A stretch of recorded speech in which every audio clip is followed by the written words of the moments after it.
Last class में हम लोगों ने यूनिसेल्ड एल्गी और मल्टी सेल्ड एल्गी में कॉलोनियल एल्गी को डिस्कस किया था बेटा। अब हम मल्टी सेल्ड एल्गी की ही नेक्स्ट टाइप डिस्कस करेंगे, that is filamentous form. Filamentous form का मतलब होता है लॉन्ग थ्रेड लाइक फॉर्म। ठीक है, फिलामेंटस जो फॉर्म वाले एल्गी होते हैं they are multi cellular, multi celled होते हैं। मल्टी सेल्ड के साथ साथ थ्रेड लाइक बॉडी होती है इनकी।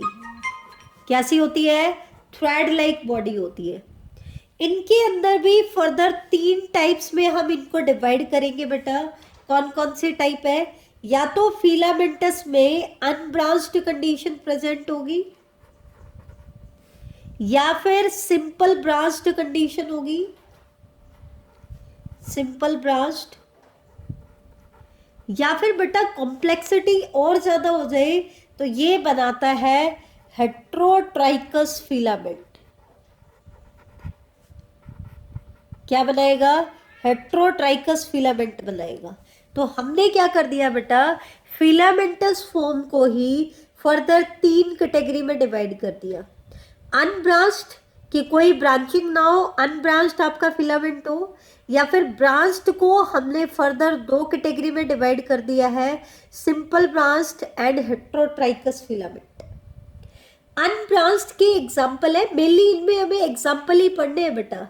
स्पाइरोगाइरा बहुत इंपॉर्टेंट एग्जाम्पल है, आपको ध्यान रखना चाहिए। आपसे पूछेंगे फिलामेंटस एल्गी के एग्जाम्पल बताओ, बहुत बार नीट एग्जाम्स में पूछा गया है और सबसे कॉमनली हम एग्जाम्पल देते हैं स्पाइरोगाइरा एंड यूलोथ्रिक्स। क्यों? क्योंकि ओएटोगोनियम और नोस्टोक जो एग्जाम्पल है ये प्लांटे किंगडम में इंक्लूड नहीं होते हैं। यहाँ पर जो मैं आपको एग्जाम्पल दे रही हूँ वो सभी एल्गी के दे रही हूँ। एल्गी को 3 किंगडम्स में इंक्लूड किया गया है, मोनारा में, प्रोटस्टा में और प्लांटे में। यूनिसेल्ड को 2 किंगडम में डाला गया है, मोनारा और प्रोटिस्टा। मोनारा में ब्लू ग्रीन एल्गी जैसे कि आपका नोस्टोक हो गया। प्रोटेस्टा में यूनिसेल्ड डाइनोफ्लैजिलेट में हम फोटोसिंथेटिक एल्गी को डालते हैं जो कि यूनिसेल्ड होते हैं, और एक बाकी जो मल्टी सेल्ड आते हैं वो आते हैं प्लांटे किंगडम में। ठीक है, तो ये चीज आप ध्यान रखना बेटा, इंपॉर्टेंट है। प्रोटिस्टा में हम यूनिसेल्ड, यूनिसेल्युलर यूकैरियोटिक ऑर्गेनिजम्स को रखते हैं। तो सबसे कॉमनली पूछे जाते हैं 2 example, that is spirogyra and Ulothrix. तो ये आपको ध्यान रहे कि ये दोनों ही अनब्रांच्ड फिलामेंट बनाते हैं। सिंपल ब्रांच का एग्जाम्पल आता है आपका क्लैडोफोरा, क्लैडोफोरा। और हेट्रोट्राइकस फिलामेंट, हेट्रोट्राइकस मतलब 2 तरह के फिलामेंट बना रहा है। एक तो होगा प्रोस्ट्रेट एंड इरेक्ट फिलामेंट्स बना रहा है, having prostate and erect filaments. ऐसे एल्गी के एग्जाम्पल आपके आ जाएंगे बेटा, एक्टोकार्पस जो कि कॉमन एग्जाम्पल है एल्गी का, फ्रिशियला, फ्रिशियला, स्टीजियोक्लोनियम, स्टीजियोक्लोनियम एंड कॉलियोचीट, कॉलोकीट। ये कॉमन एग्जाम्पल है हेट्रोट्राइकस फिलामेंट के। ध्यान देना कौन कौन से एग्जाम्पल बताए मैंने, एक्टोकार्पस, फ्रिशियला, स्टीजियोक्लोनियम एंड कॉलियोकीट। ये एग्जाम्पल आपको अच्छे से याद होने चाहिए बेटा, इंपॉर्टेंट एग्जाम्पल्स है, ध्यान से देखना। दोबारा से एक बार मैं रिवाइज करा देती हूँ आप लोगों को कि इनके केस में क्या है, देती हूँ। प्रोस्ट्रेट का मतलब होता है बेटा lying stretched on the ground, ground के ऊपर, मतलब ऐसे फ्लैट होता है, उसको हम कहते हैं प्रोस्ट्रेट। और एक फिलामेंट होगा इरेक्ट। तो 2 तरह के, 2 डिफरेंट टाइप के फिलामेंट इसमें है, इसलिए इसको हम क्या कह रहे हैं, हेट्रोट्राइकस फिलामेंट कह रहे हैं। क्या कह रहे हैं? हेट्रोट्राइकस। अब समझ में आ गया? प्रोस्ट्रेट का मतलब होता है growing along the ground, ground के साथ साथ ग्रो कर रहा हो, मतलब हॉरिजेंटल हो गया, और एक कैसा हो गया, इरेक्ट हो गया। तो क्योंकि इसके पास दो डिफरेंट टाइप के फिलामेंट हैं, इसलिए इसको हमने क्या कह दिया, हेट्रोट्राइकस फिलामेंट बोला है। क्या बोला है, हेट्रोट्राइकस फिलामेंट इसको हमने बोला है। तो आपको समझ आ गया हो तो बताओ एक बार। तो हेट्रोट्राइकस फिलामेंट्स में मैंने क्या बताया, एक तो होता है प्रोस्ट्रेट फिलामेंट, प्रोस्ट्रेट का मतलब होता है parallel to the ground, that means horizontal होता है, ग्राउंड से टच होता है, और एक होता है इरेक्ट फिलामेंट। तो इसमें क्योंकि दो टाइप के फिलामेंट होते हैं इसलिए इनको बोला जाता है हेट्रोट्राइकस फिलामेंट। तो ये आपके filamentous form of algae complete हो जाते हैं। अब नेक्स्ट फॉर्म आपकी आती है बेटा साइफोनस फॉर्म।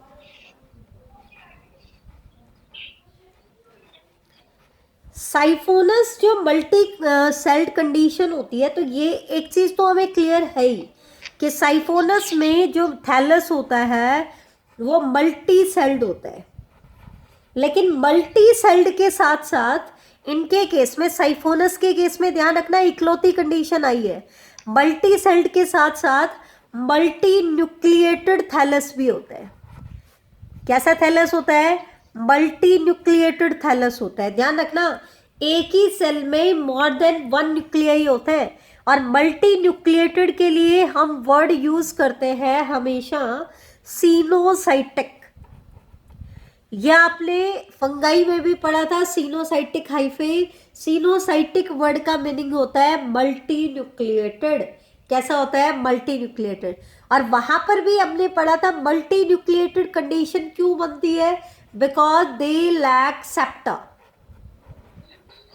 मैम आपकी आवाज नहीं सुनाई दे रही। तो इनके केस में क्या होता है, न्यूक्लियर डिवीजन तो हो जाता है लेकिन क्रॉस वॉल सेप्टा की फॉर्मेशन नहीं होती, इसलिए सिचुएशन कैसी रहती है, मल्टी न्यूक्लिएटेड। लेकिन इनमें सेप्टा बनता है, लेकिन कब बनेगा, जब सेक्सुअल पार्ट की फॉर्मेशन करनी हो। किसकी फॉर्मेशन करनी हो, सेक्सुअल पार्ट की फॉर्मेशन करनी हो, ठीक है, तब इनके केस में क्या बनेगा, सेप्टा की फॉर्मेशन होगी। इसके एग्जाम्पल है बेटा वाउकेरिया एंड प्रोटोसाइफन। क्या क्या एग्जाम्पल है, वाउकेरिया एंड प्रोटोसाइफन, ठीक है। साइफोनस फॉर्म क्या होती है, मैं दोबारा रिपीट कर देती हूँ, एक सिंपल लाइन में आपको याद रह जाएगी। सीनोसाइटिक एल्गी को हम क्या कहते हैं, साइफोनस। सीनोसाइटिक का मतलब है कि उसके केस में, सीनोसाइटिक के केस में मल्टी न्यूक्लिएटेड कंडीशन होती है। कैसी कंडीशन होती है, मल्टी न्यूक्लिएटेड कंडीशन होती है, ठीक है। तो सीनोसाइटिक में सेप्टा की फॉर्मेशन नहीं होती है। सेप्टा क्यों नहीं बनता है, इसका कारण अलग है, लेकिन सेप्टा की फॉर्मेशन कब होगी, सेप्टा बनेगा जब इनके केस में रिप्रोडक्टिव स्ट्रक्चर की फॉर्मेशन होनी होती है। किसकी फॉर्मेशन होनी होती है, रिप्रोडक्टिव स्ट्रक्चर की फॉर्मेशन होनी होती है, तब इनके केस में सेप्टा की फॉर्मेशन होती है। अदरवाइज इनके केस में सेप्टा की फॉर्मेशन नहीं होती है बेटा। क्लियर हो गया। अब हम बात करेंगे next type, that is parenchymatous. Parenchymatous form जो होती है मल्टी सेल्ड एल्गी की, इसके अंदर क्या होता है बेटा, लीफ लाइक, लीफ की तरह का या फोलियोज थैलस बनता है। फोलियोज वर्ड हमेशा यूज होता है लीफ के लिए, लीफ की तरह की दिखने वाली स्ट्रक्चर के लिए। तो है तो बॉडी अनडिफरेंशिएटेड, लेकिन उसकी पूरी बॉडी लीफ लाइक दिखाई देती है, ठीक है। और सेल्स की जो अरेंजमेंट होती है वो पैरेनकाइमा की तरह की अरेंजमेंट होती है। पैरेनकाइमा मतलब जैसे आपने सिंपल जो परमानेंट टिश्यू थे, पैरेनकाइमा, कोलेनकाइमा, स्क्लेरेनकाइमा, तो वहां पर आपने पढ़ा था कि पैरेनकाइमा की जो सेल्स होती है वो लूजली अरेंज्ड होती है। तो उनकी पैरेनकाइमा की तरह ही इसकी थैलस के अंदर भी जो सेल्स है वो लूजली अरेंज्ड है, इसलिए इसको क्या बोला है, पैरेनकाइमेटस फॉर्म बोला है। ऐसे एल्गी के एग्जाम्पल कौन कौन से हैं? एक तो एग्जाम्पल है सारगेसम, दूसरा एग्जाम्पल है, सारगेसम एक इंपॉर्टेंट एग्जाम्पल है एल्गी के अंदर, एंटीरोमॉर्फा। तो सारगेसम के केस में ध्यान रखना ये पैरेनकाइमेटस फॉर्म है, आगे सारगेसम बार बार आएगा। एक एग्जाम्पल आता है उल्वा, उल्वा, सारगेसम और एंटीरोमॉर्फा, ये बेटा पैरेनकाइमेटस एल्गी के एग्जाम्पल है। किसके एग्जाम्पल है? पैरेनकाइमेटस फॉर्म, मतलब जिनकी जो सेल्स होती है वो लूजली अरेंज्ड होती है लाइक द पैरेनकाइमेटस टिश्यू। तो ये तो हमने कैटेगराइज कर लिया किसके बेसिस पर बेटा? सेल्युलरिटी लेवल पे दो कैटेगरी हमने बांटी, यूनिसेल्ड एंड मल्टीसेल्ड। अब नेक्स्ट कैरेक्टर आता है बेटा हैबिटेट ऑफ एल्गी, कि एल्गी का हैबिटेट कैसा है, प्लेस ऑफ लिविंग कैसा है। तो हैबिटेट ऑफ एल्गी में अगर हम एनसीईआरटी की बात करें, एनसीईआरटी मैं आपको अलग से भी करा चुकी हूँ, यहाँ पे भी मैं आपको बता देती हूँ। तो एनसीईआरटी क्या कह रही है? मोस्टली एल्गी जो होते हैं वो एक्वाटिक हैबिटेट में पाए जाते हैं, और एक्वाटिक में दोनों हैबिटेट में आपको मिलेंगे, फ्रेश वाटर में भी और मैराइन वाटर में भी। ये हम एनसीईआरटी में पढ़ चुके हैं। तो मोस्ट कॉमन हैबिटेट तो कौन सी होती है? एक्वाटिक हैबिटेट, दैट मीन्स पानी के अंदर आपको मिलेंगे, और फ्रेश वाटर और मैराइन वाटर दोनों में मिलेंगे। लेकिन इसके अलावा कुछ और हैबिटेट में भी पाया जाता है। अदर हैबिटेट जो होती है बेटा वो कौन कौन सी होती है? लाइक द मॉइस्ट स्टोन्स, लेकिन वहाँ पे मॉइस्चर अवेलेबल होना चाहिए, ये चीज ध्यान रखना, क्योंकि एल्गी जो है वो क्रिप्टोगैमी में आता है और इनको फर्टिलाइजेशन करने के लिए वाटर चाहिए, तो मॉइस्चर वहाँ पे अवेलेबल होना चाहिए। मॉइस्ट सोयल एंड वुड, अगर हमारे घर पे ऐसी कोई जगह है जहाँ पे लगातार पानी मेंटेन रहता है, थोड़ा थोड़ा पानी भी रिसाव होता है, तो वहाँ पे आपकी ग्रीन कलर की एल्गी ग्रो कर जाती है, जिसको हम कॉमनली काई बोलते हैं। ठीक है, कुछ जो है वो लाइकन के अंदर भी आपको देखने को मिलेंगे, फंगाई के साथ एसोसिएट हो जाते हैं, and some occur in association with animals, animals के साथ भी एसोसिएटेड रहते हैं, association with animals. For example NCERT ने एग्जाम्पल दिया था बेटा स्लॉथ बियर के ऊपर, ऑन स्लॉथ बियर। तो ये तो था एनसीईआरटी के पॉइंट्स के बारे में। ठीक है, अब हम डिटेल के ऊपर लेके चलते हैं। तो डिटेल में अगर हम बात करें तो सबसे पहले हम एक्वाटिक स्पीसीज की ही बात कर लेते हैं।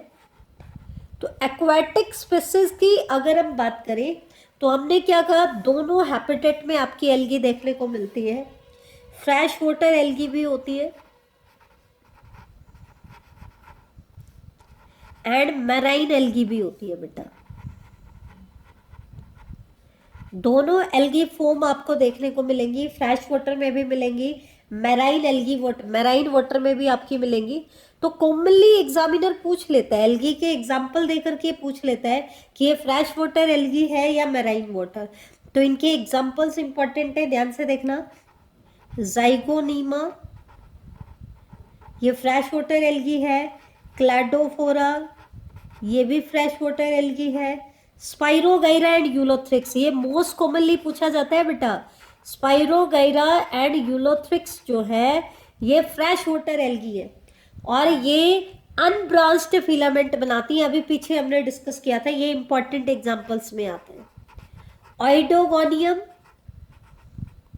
ये भी फ्रेश वाटर में पाई जाती है, जबकि मैराइन वाटर में आपकी क्या मिलती है?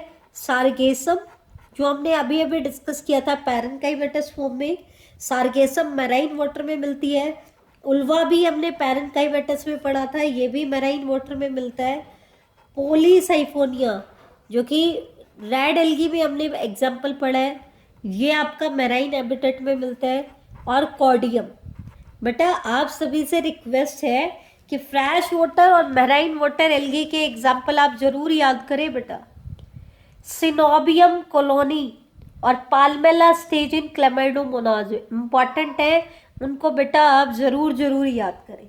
तो ये तो हमने कैटेगराइज कर दिया फ्रेश वाटर और मैराइन एल्गी को।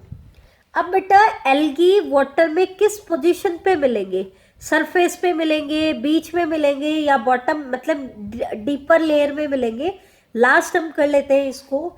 उसके बेसिस पर इनको हम 3 कैटेगरी में डिवाइड करते हैं। एक तो है फाइटोप्लैंक्टन, एक होते हैं बेंथोस, और एक होता है एपिपेलिक। 3 कैटेगरी में हमने इनको डिवाइड कर दिया है। फाइटोप्लैंक्टन हम किसे कहते हैं, ऐसे एल्गी, वैसे तो कोई और भी ऑर्गेनिज्म जो भी सरफेस के ऊपर फ्रीली फ्लोट करता है, पैसिव फ्लोटिंग होती है। पैसिव फ्लोटिंग का मतलब क्या है, जिस डायरेक्शन में वाटर फ्लो करेगा उसी डायरेक्शन में ये फ्लो करेंगे, इनकी खुद की कोई मूवमेंट नहीं होती है। फाइटा वर्ड होता है प्लांट्स के लिए, और प्लैंकटन वर्ड होता है जो वाटर के ऊपर पैसिवली फ्लोट करते हैं सरफेस के ऊपर, उनको हम कहते हैं प्लैंकटन। तो ये आपके कुछ डाइनोफ्लैजिलेट जो होते हैं वो भी फाइटोप्लैंक्टन में आते हैं, ठीक है। मतलब बहुत सारे ऑर्गेनिज्म है जो प्लैंकटन का काम करता है, तो उनमें एक आपके क्या आते हैं बेटा, फाइटोप्लैंक्टन में एल्गी भी आते हैं। बेंथोस की अगर हम बात करें तो बेंथोज वो कैटेगरी है, उन एल्गी को हम बेंथोज कहते हैं जो वाटर बॉडी के बॉटम में आपको देखने को मिलते हैं, और बॉटम में वो किसी सबस्ट्रेटम से अटैच होते हैं, और मोस्टली जो सबस्ट्रेटम होता है वो कोई रॉक होती है।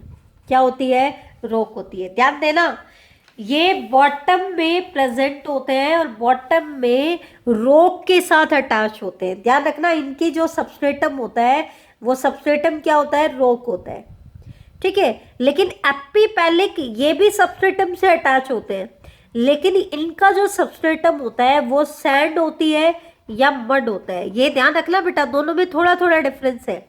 ये भी बॉटम में मिलेगा, ये भी बॉटम में मिलेगा, लेकिन ये तो बॉटम में रॉक से अटैच होते हैं, और एपिपेलिक जो फॉर्म है वो बॉटम में सैंड या मड से अटैच होते हैं। किससे अटैच होते हैं, सैंड या मड से अटैच होते हैं, ठीक है। ये चीज़ ध्यान रखना बेटा, ये चीज़ इंपॉर्टेंट है। बाकी हैबिटेट के बेस पर हम नेक्स्ट लेक्चर में डिस्कस करेंगे। आज हमने सिर्फ हैबिटेट के बेस पर डिस्कस किया है first type, that is aquatic species. इसके अलावा और भी इनके हैबिटेट है, वो हम नेक्स्ट लेक्चर में डिस्कस करेंगे बेटा।